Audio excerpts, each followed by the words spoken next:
Audio Jungle.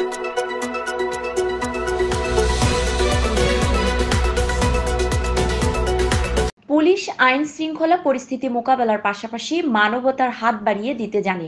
Pabna থেকে শরীফুল ইসলামের পাঠানো তথ্যচিত্রে ডেস্ক রিপোর্ট।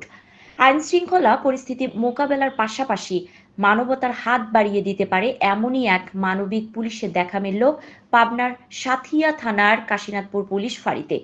গতকাল 5 জুন শুক্রবার বিকেলে কাশীনাথপুর পান বাজারে অজ্ঞাত এক বৃদ্ধা মহিলাকে মুমূর্ষু অবস্থায় নর্দমায় পড়ে থাকতে দেখেন কাশীনাথপুর জুয়েলারি ব্যবসায়ী একরাম।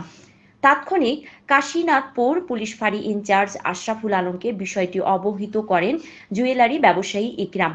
দ্রুত ঘটনাস্থলে ছুটে আসেন কাশীনাথপুর পুলিশ ফাঁড়ির ইনচার্জ আশরাফুল আলম ও তার সরকারি এএসআই সাগর।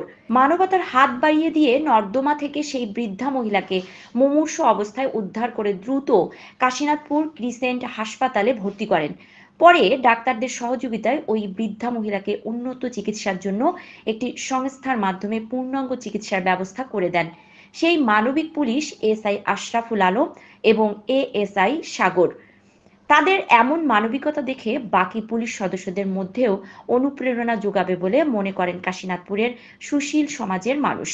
এ সময় ক্রিসেন্ট হাসপাতালে ডাক্তার, নার্স এবং হাসপাতাল পরিচালকদের ধন্যবাদ জ্ঞাপন করেন বৃহত্তর কাশীনাথপুর প্রেস ক্লাবের সভাপতি ও সাধারণ সম্পাদক সহ কাশীনাথপুরবাসী।